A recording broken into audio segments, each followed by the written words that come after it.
Welcome to Français facile, Easy French. Activez la fonction de traduction pour une meilleure compréhension de l'histoire. Tout commence un matin de printemps, sous un ciel encore teinté de rose. Mon cœur battait à toute vitesse, tandis que je me tenais devant la façade majestueuse du restaurant L'Étoile Gourmande, l'un des établissements les plus renommés de France.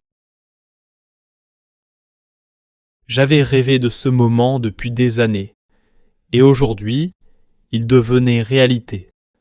J'intégrais la brigade d'un chef légendaire pour un stage qui allait changer ma vie.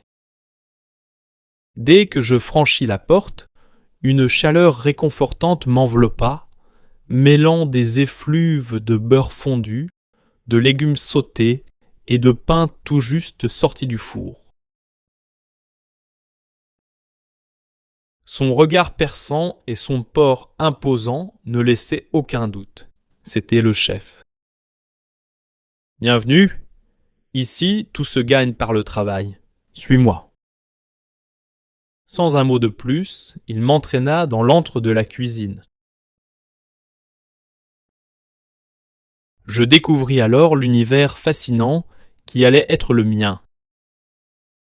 Les longues tables en inox, les vastes plans de travail immaculés, les armoires pleines de marmites, de fétus et de sauteuses étincelantes. Sur un côté, une chambre froide regorgée de fruits, de légumes frais, de filets de poisson et de volailles prêtes à être préparés. Des commis et des chefs de partie s'activaient avec une précision presque chorégraphiée. Certains découpaient des herbes aromatiques, d'autres mélangeaient une pâte à choux ou surveillaient la cuisson d'un fond de volaille dans une grande cocotte en fonte. Mon aventure venait de commencer. Dès mon premier jour, je compris que la cuisine d'un grand restaurant était un monde à part, régi par des règles strictes et une discipline de fer. Ici, on ne parle pas, on agit, lança le sous-chef en posant devant moi un énorme cajot de légumes. Épluche, taille et surtout, ne perds pas de temps. Je pris un couteau d'office et me mis immédiatement au travail. Carottes, courgettes, poireaux, pommes de terre, navets. Je devais les découper avec précision, en respectant des formes bien définies, en brunoise pour certains, en julienne pour d'autres. J'utilisais un épluche-légumes pour retirer la peau fine des asperges avant de les plonger dans une eau bouillante salée. Autour de moi, tout allait très vite. Un commis portait un plateau garni de légumes rôtis, tandis qu'un autre battait des blancs d'œufs avec un fouet en acier inoxydable pour une mousse légère. Plus loin, un chef de partie mélangeait une farce aux champignons dans un cul de poule en acier. À l'autre bout de la cuisine, on utilisait un pinceau de cuisine pour badigeonner un feuilleté aux épinards d'un jaune d'œuf battu. À la fin de la matinée, mes doigts étaient engourdis, mais j'étais fier. J'avais survécu à mon premier service. Le chef s'arrêta près de moi et observa mon plan de travail. « Ce n'est pas mal, mais ce n'est pas encore parfait. » Je compris alors que l'exigence serait mon quotidien. Mais une chose était certaine, j'étais prêt à apprendre encore et encore. Après plusieurs jours à observer et à effectuer des tâches simples, on me confia enfin une mission plus technique. Préparer des amuse-bouches et des entrées froides. Un repas commence toujours par une mise en bouche élégante, me dit le chef de partie des entrées. Il faut éveiller les papilles, intriguer, surprendre. Sur mon plan de travail, on avait disposé plusieurs ingrédients. Du saumon frais, des avocats mûrs, des radis croquants, des herbes aromatiques, du jus de citron, du fromage frais, ainsi que des toasts de pain de mie déjà grillés. Ma première tâche fut de réaliser un tartare de saumon.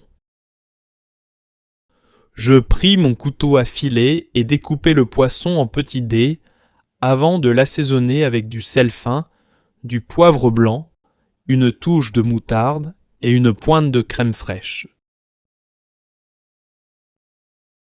J'y ajoutai une brunoise d'échalotes et de concombre, ainsi que quelques feuilles de coriandre finement ciselées.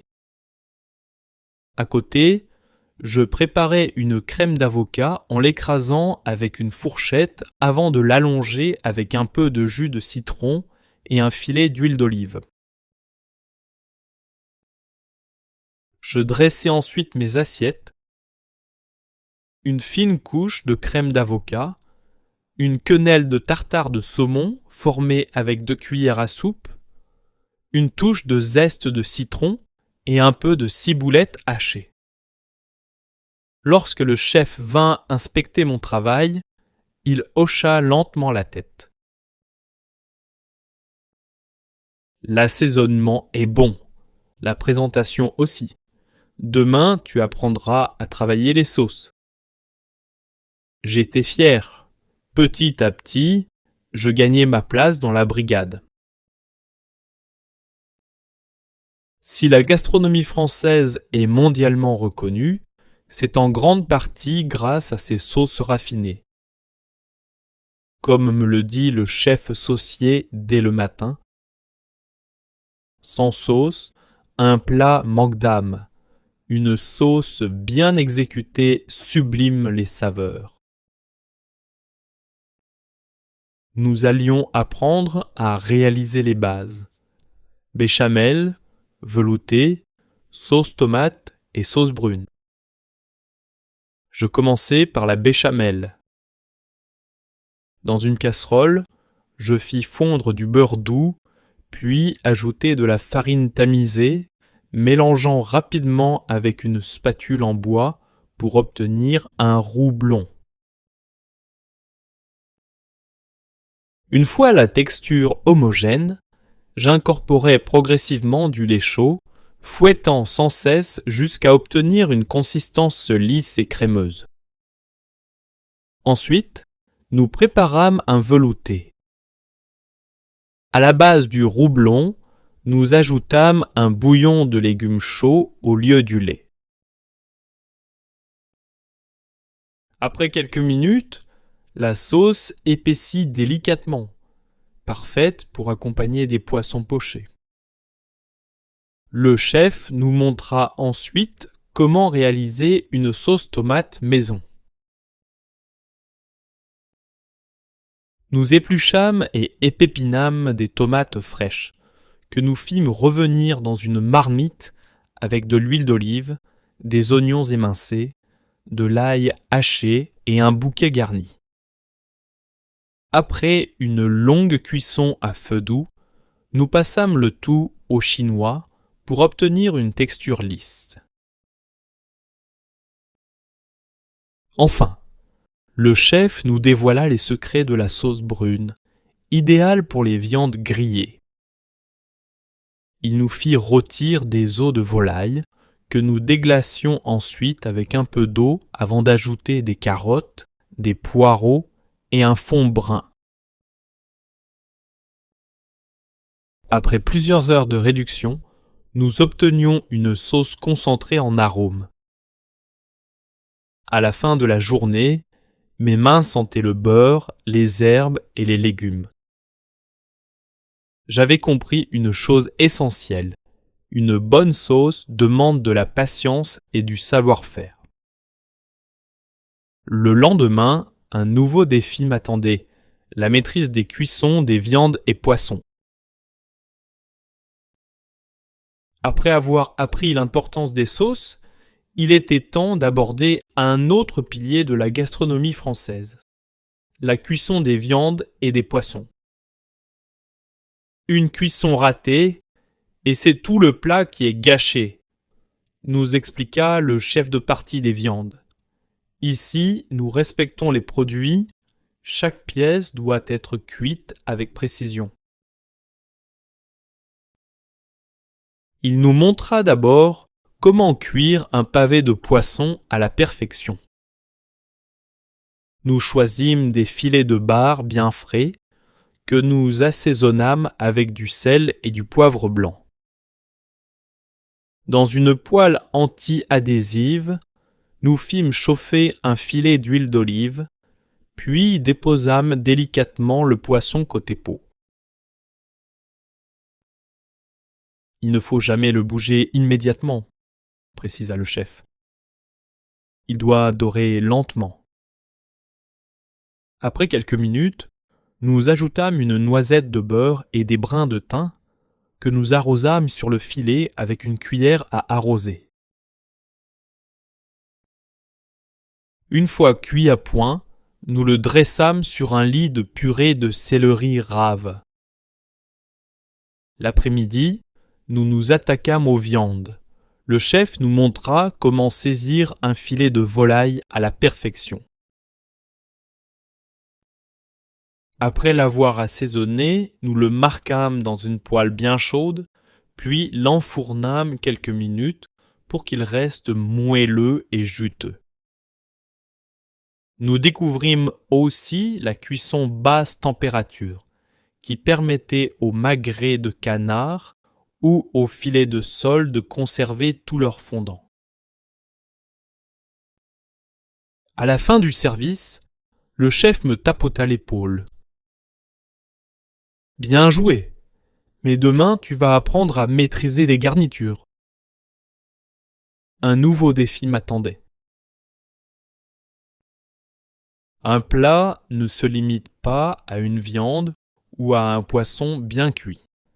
Les garnitures jouent un rôle essentiel dans l'équilibre des saveurs et des textures. Une garniture bien pensée sublime l'assiette, nous expliqua le chef entremétier, spécialiste des légumes et accompagnements.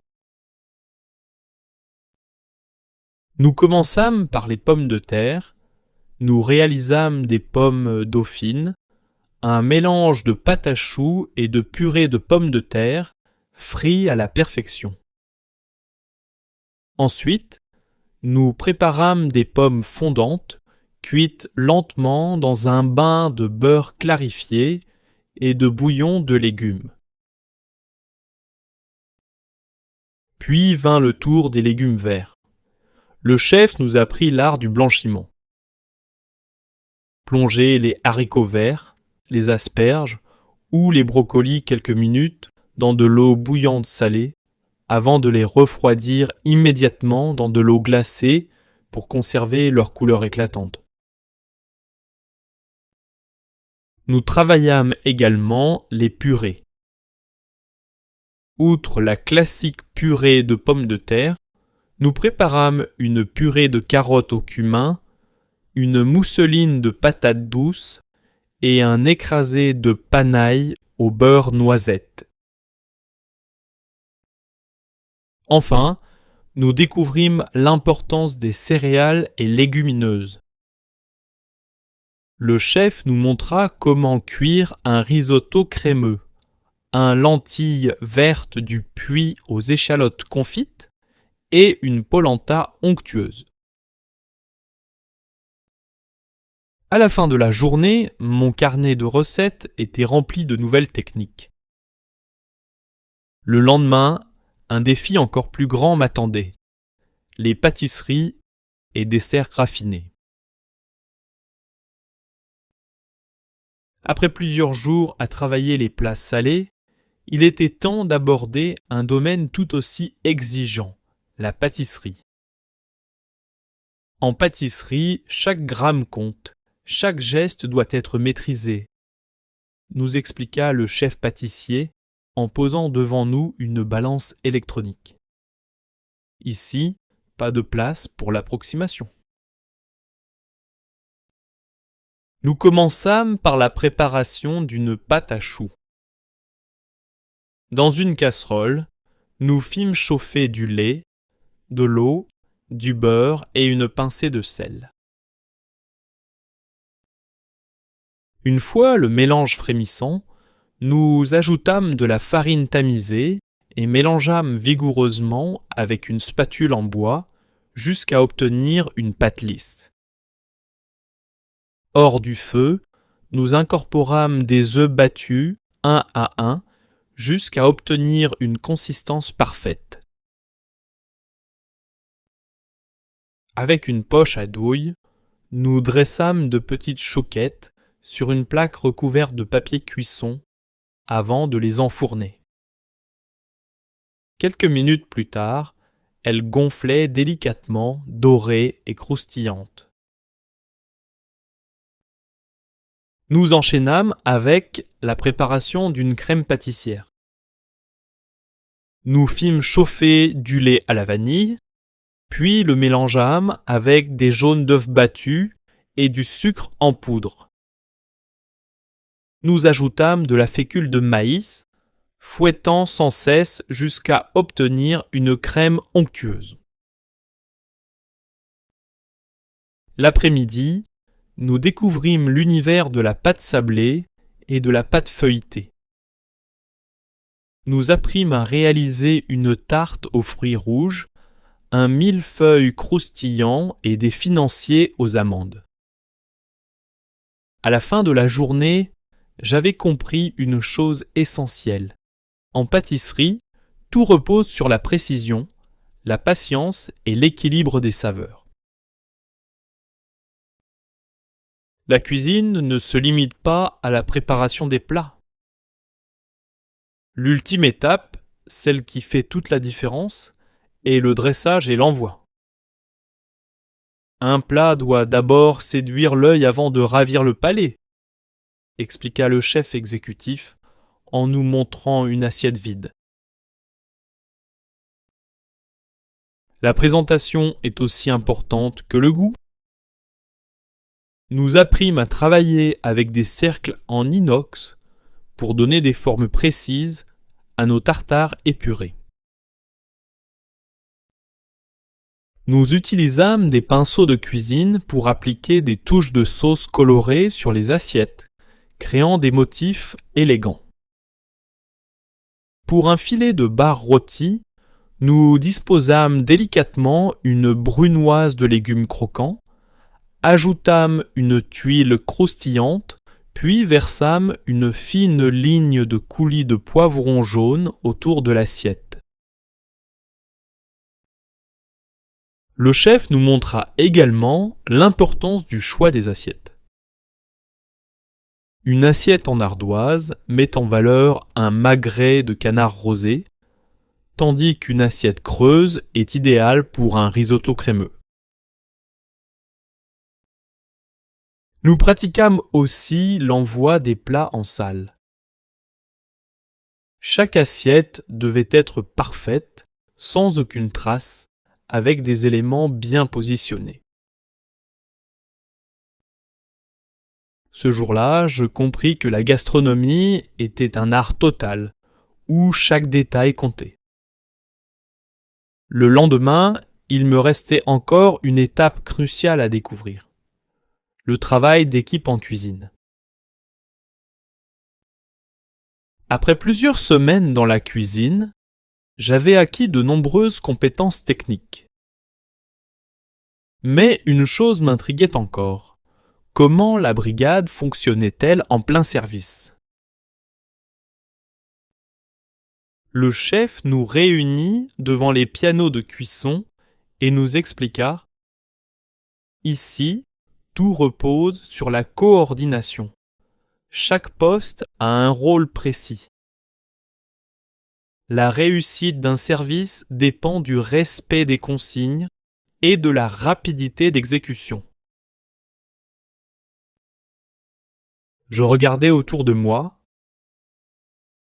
Il y avait le chef de partie des viandes, celui des poissons, le saucier, l'entremétier, le pâtissier, sans oublier les commis et les plongeurs. Chacun connaissait sa tâche par cœur. Le service du soir commença. Les commandes affluaient. Le chef de partie criait : 2 bars rôtis, 1 magret, 3 risottos. Immédiatement, la brigade se mit en mouvement. Le poissonnier marqua les filets de bar à la poêle, pendant que l'entremétier préparait les légumes glacés et le saucier réduisait une sauce au citron confit. De mon côté, j'étais chargé de dresser les assiettes. À chaque plat prêt, je veillais à la présentation, nettoyais les bords avec un chiffon propre, puis envoyais l'assiette en salle. La cadence était infernale. La cuisine résonnait du bruit des casseroles, des brûleurs et des ordres donnés à haute voix. Quand le dernier plat fut servi, un silence tomba dans la cuisine. Puis le chef déclara : « Service terminé. Beau travail, tout le monde. » J'étais épuisé, mais fier. J'avais compris que la réussite d'un grand restaurant reposait sur la cohésion de l'équipe. Le lendemain, un défi encore plus grand m'attendait. Un menu complet à réaliser seul. Le matin, le chef me convoqua. « Aujourd'hui, c'est à toi de proposer un menu complet. Entrée, plat, dessert. Tu as carte blanche. » Mon cœur s'accéléra. C'était une occasion unique de montrer tout ce que j'avais appris. Je pris une feuille et griffonnai quelques idées. Mon menu serait équilibré, élégant et raffiné. Entrée : velouté de patates douces, éclat de noisettes et espumat de parmesan. Plat : filet de dorade royale rôti, mousseline de panaille et sauce au citron vert. Dessert : tartelette aux agrumes et crème légère à la vanille. Je me mis immédiatement au travail. Je commençai par préparer mon velouté en faisant revenir des patates douces dans une casserole avec de l'huile d'olive et des oignons émincés. Je mouillai avec un bouillon de légumes, laissai mijoter, puis mixai le tout avec un blender plongeant jusqu'à obtenir une texture lisse. Pendant que la soupe reposait, je m'attaquai au filet de dorade. Je le désarrêtai minutieusement avec une pince à arête, l'assaisonnai avec du sel de Guérande et du poivre blanc, puis le saisis côté peau dans une poêle en fonte bien chaude. En parallèle, je réalisai une mousseline de panais en faisant cuire les panailles à la vapeur avant de les mixer avec un peu de crème fraîche et du beurre doux. Pour la sauce, je fis réduire un mélange de jus de citron vert, de fumée de poisson et de beurre monté jusqu'à obtenir une texture nappante. Enfin, je préparai mon dessert. Je fonçai ma pâte sablée dans de petits cercles à tarte, puis les fis cuire à blanc. J'ajoutai une crème légère à base de jus d'orange, de zeste de citron et de vanille, puis disposai de fines tranches de pamplemousse rose et d'orange sanguine pour une touche d'acidité. Le moment du dressage arriva. Je pris soin d'ajouter une touche finale à chaque assiette. Une brunoise de noisettes grillée sur le velouté, une pluche d'aneth sur la dorade et un soupçon de zeste confit sur la tartelette. Le chef goûta chaque plat en silence. Puis il me regarda et sourit. C'est un excellent travail. Tu as compris l'essence de la cuisine, le respect des produits, l'équilibre des saveurs et la précision des gestes. J'avais relevé mon défi. Je n'étais plus un simple stagiaire, j'étais un cuisinier en devenir. Le lendemain, j'allais recevoir une surprise qui allait changer ma carrière. Le lendemain matin, alors que je rangeais mes ustensiles dans le piano de cuisine, le chef m'appela dans son bureau. « As-tu aimé ton expérience ici ?» demanda-t-il en croisant les bras. Je répondis sans hésiter « Oui, chef, j'ai appris plus en quelques semaines que je ne l'aurais imaginé. » Il hocha la tête, puis sortit une enveloppe de son tiroir. « Tu as prouvé que tu étais sérieux, appliqué et passionné. Nous avons une proposition pour toi. » Je déglutis. Mon cœur battait plus vite. « Nous voulons t'offrir un poste de commis dans notre brigade. Si tu acceptes, tu pourras continuer à apprendre auprès de nous. » Je restai sans voix. Cette cuisine étoilée, que j'avais tant admirée, m'offrait une place parmi ses membres. Le chef continua. « Prends le temps d'y réfléchir. Ce métier est exigeant, mais il forge les meilleurs. » En retournant en cuisine, je repensais à tout mon parcours. Mes premiers jours maladroits, mes erreurs, mes progrès, et aujourd'hui, cette opportunité unique. Je savais que ma réponse ne ferait aucun doute. Ce soir-là, alors que le service touchait à sa fin, je rejoignis le chef et la brigade. « Chef, je voudrais vous donner ma réponse. » Il me regarda avec attention. « J'accepte votre offre. Je veux continuer à apprendre ici, aux côtés de cette équipe. » Un sourire s'étira sur ses lèvres. « Bienvenue dans la brigade. » Les autres cuisiniers me félicitèrent. L'entremétier me tapa dans le dos, le pâtissier me fit un clin d'œil, et le saucier me glissa. « Prépare-toi, le vrai travail commence maintenant. » Je savais que ce n'était que le début, mais j'étais prêt. En quittant la cuisine ce soir-là, j'observais une dernière fois cette effervescence qui, désormais, était aussi la mienne. Les fourneaux brûlants, les casseroles fumantes, les assiettes soigneusement dressées. J'étais entré dans cette cuisine comme un simple stagiaire. J'en ressortais comme un cuisinier en devenir. Et demain, une nouvelle aventure commençait.